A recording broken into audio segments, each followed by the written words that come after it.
ইন্নাহু কানা তাওয়াবা। খুনি স্বৈরাচার পালিয়ে বাঁচা শেখ হাসিনা পতনের 50তম দিন আজ। হাফ সেঞ্চুরি উদযাপিত হচ্ছে শাহবাগে, যেখানে দাঁড়ালে রক্ত টকবক করে, বলতে ইচ্ছে করে স্বৈরাচারের দিন শেষ, স্বাধীন সার্বভৌম বাংলাদেশ। অনেক কথা বলার আছে, বলবো। আজকে জুলাই আগস্টের গণহত্যায় যারা নির্মমভাবে শহীদ হয়েছিলেন তাদের স্মরণ করত। ভারতীয় সাংস্কৃতিক আগ্রাসন রুখে দিতে সর্বদলীয় ছাত্র ঐক্যের ব্যানারে আজকের এই ছাত্র সমাবেশ এবং সান্ধ্যকালীন সাংস্কৃতিক সন্ধ্যায় আপনাদের সবাইকে স্বাগত জানাই। আজকের অনুষ্ঠানের সংগ্রামী সভাপতি, মৃত্যুঞ্জয়ী নেতা, গুলিবিদ্ধ নেতা, কারা আবরণকারী নেতা, সর্বদলীয় ছাত্র ঐক্যের মুখপাত্র মাসুদ রানা জুয়েল, আজকের অনুষ্ঠানের বিচক্ষণ সঞ্চালক বৃন্দ, মঞ্চ ভূমিষ্ঠ সর্বদলীয় ছাত্র ঐক্যের সাবেক এবং বর্তমান নেতৃবৃন্দ, সংগ্রামী সাথী ও বন্ধুগণ, এই অনুষ্ঠানের একটা সৌন্দর্য আছে। আপনাদের যথার্থে বলতে চাই, 14টি সংগঠনের সরাসরি সমন্বয়ে একটি ছাত্র ঐক্য, এর সাথে ছাত্রদল, ছাত্র শিবির সহ সবার সংহতি আছে, এটা আপনাদের জানা প্রয়োজন।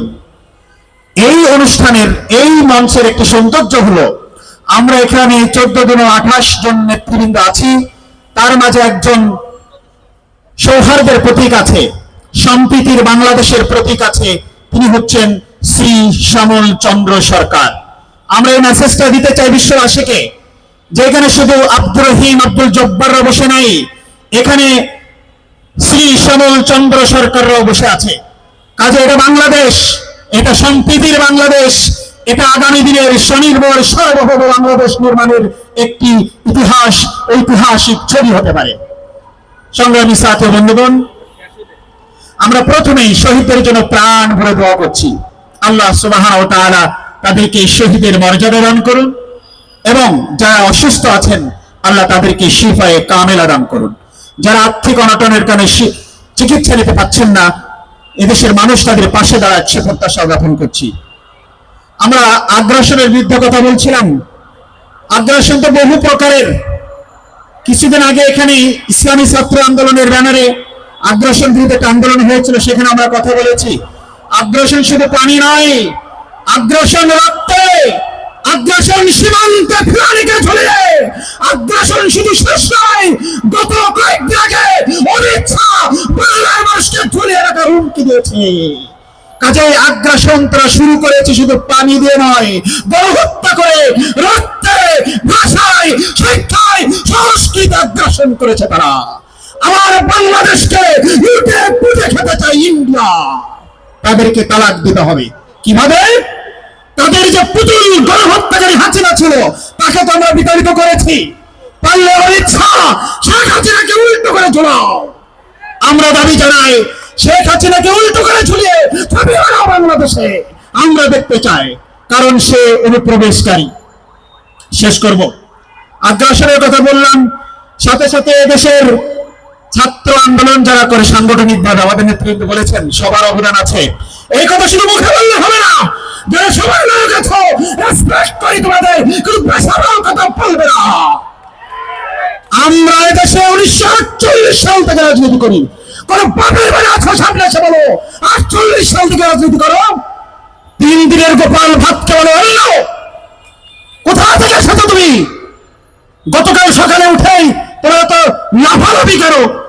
আমরা যখন দেখি বৃষ্টির সময় শ্রাবণে কিছু পুঁটি মাছ খুব লাফালাফি করে, লাফালাফি বন্ধ করুন, সবাইকে মর্যাদা দিন। এই যুদ্ধে, এই সংগ্রামে সবার অবদান আছে, স্বীকার করে নাও। আমিত্ব থেকে বের হয়ে আসো। মনে রাখতে হবে, আমিত্ব হচ্ছে শেখ হাসিনার খালাতো ভাই, শহীদ হাসানের খালাতো ভাই। একমাত্র আমিত্ব করে শেখ হাসিনার পতন হয়েছে, মনে রাখতে হবে। ক্যাম্পাসে রাজনীতি নিয়ে কথা বলবো। বাংলাদেশে ছাত্র রাজনীতি, অন্যান্য রাজনীতি বন্ধের খেলা খেলেছিল শেখ মুজিবুর রহমান। মনে থাকার কথা, 1975-এ সপরিবারে গোষ্ঠী ছিল তার। এরপরে জামাত শিবির বন্ধের পায়চারা করেছিল শেখ হাসিনা। দুপুরের খাবার জোটে নয় শেখ হাসিনা, পালিয়ে যেতে বাধ্য হয়েছিল। এখন যদি এই ছাত্র রাজনীতির জন্য কোন পদক্ষেপ হয়, নিষিদ্ধ পদক্ষেপ, আবার বিতাড়িত হতে বাধ্য হবে। বাংলাদেশের সাংগঠনিক রাজনীতি যারা করে তারা ভাত মাছ খেকো নয়, তারা মেধাবী, তারা তাকি রক্ত দেয়, জীবন দেয়, শহীদ আবু সাইদের মতো বুক পাতে দেয়। আমরা একজন বীর আবু সাইদের অনুসারী এখানে বসে আছি।